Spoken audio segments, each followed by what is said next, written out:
Hello friends, welcome back to my channel. So guys, आज मैं आपको बताऊंगी कि जितने भी नर्सिंग ऑफिसर्स हैं, जो भी गवर्नमेंट एम्प्लॉयज़ हैं, हमारे नर्सिंग ऑफिसर हैं, तो उनकी सैलरी क्या होती है। बहुत सारे जितने भी मेरे सब्सक्राइबर्स हैं, जितने भी मेरे व्यूअर्स हैं, उनका ये डाउट था, ये क्वेश्चन था कि आप अब ये वाली वीडियो बनाओ कि सैलरी क्या कितनी होती है, नर्सिंग ऑफिसर्स की सैलरी कितनी होती है बीएचयू में, जिनका भी ज्वाइनिंग हो रही है, जिनका भी डॉक्यूमेंट वेरिफिकेशन के लिए बुलाया गया स्टूडेंट्स का ये था।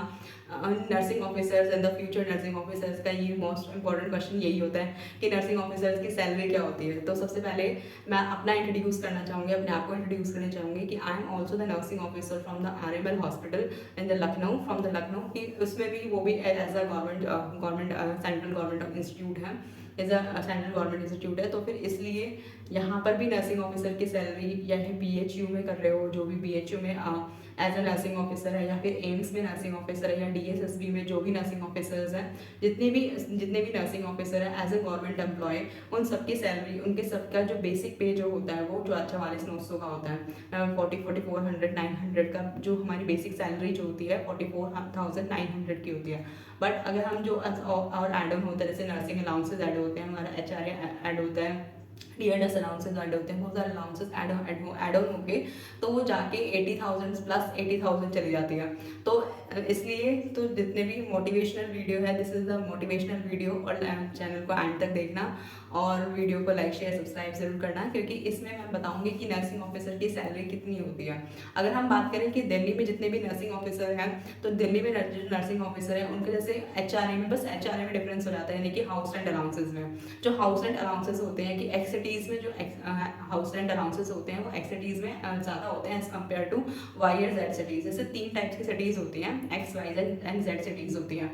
जो एक्स सिटीज़ जो होती है हमारी दिल्ली हो गई, जो मेट्रोपॉलिटन सिटीज़ हो गई, दिल्ली हो गई, बॉम्बे हो गया, इनमें जो होता है नर्सिंग अगर ऑफिसर्स हैं इनमें, तो फिर इनमें जो एचआरए होता है वो 1,000, मतलब एक 1,500 का डिफरेंस होता है सैलरी में। लेकिन जैसे अगर हम वाई सिटीज़ की बात करें, जैसे मैं आरएमएल हॉस्पिटल में लखनऊ में हूँ, तो ये वाई सिटीज़ है, तो यूपी और लखनऊ जो है वाई सिटी में आता है। तो इसमें जो सैलरी का जो डिफरेंस हो जाता है 1,000 का डिफरेंस हो जाता है सिर्फ। वरना वैसे जो सैलरी होती है ओवरऑल, जो बेसिक सैलरी जो ये दे रहे हैं हमें, जो 44,900 होती है, इसमें जो एड ऑन होते हैं हमारे DNS allowances, house rent allowances, nursing allowances, rest allowances, OT allowances, ये सारे अलाउंसेस जुड़ के सारे अलाउंसेस जुड़ के वो 80 प्लस हो जाते हैं। 80 प्लस या 85 प्लस हो जाते हैं, 85,000 प्लस हो जाते हैं। जब 85,000 प्लस हो जाते हैं तो फिर इसमें क्या हो जाता है कि हमारी सैलरी बढ़कर आती है। विद इन हैंड अगर हम बात करें तो इन हैंड हमें 80,000 प्लस मिलती है। और अगर हम बात करें कि जैसे जो हमारा एचआरए कटता है, मतलब जो सैलरी डिडक्ट हो जाती है, जो हमारे सेविंग्स में चल जाती है, जैसे हमारा हो गया एनपीएस में जो चली जाती है, नेशनल पेंशन स्कीम में चल जाती है, उसमें भी हमारी सैलरी कटती है। तो जो कट पुटा के जो हमारी हैंड इन हैंड में मिलती है वो 80,000 मिलती है। और जो अगर हम बात करें, चाहे वो बीएचयू के नर्सिंग ऑफिसर हो, चाहे वो डीएसएसबी के नर्सिंग ऑफिसर हो, चाहे मैं एम्स की बात करूँ, एम्स दिल्ली के नर्सिंग ऑफिसर्स हैं, या फिर एम्स के कहीं के भी नर्सिंग ऑफिसर्स हैं, बस डिपेंड करता है हमारे एचआरए पे, हाउस रेंट अलाउंसेस पे। हाउस रेंट अलाउंसेस जैसे जैसे X cities, Y cities and Z cities अगर होगा तो उसमें एचआरए कम होता चल जाता है, और एचआरए जितना कम होता चल जाता है तो सैलरी थोड़ी सी कम हो जाती है। थोड़ी सी मतलब 1-2 हज़ार का डिफरेंस हो जाता है, वरना इससे ज़्यादा डिफरेंस नहीं आता है।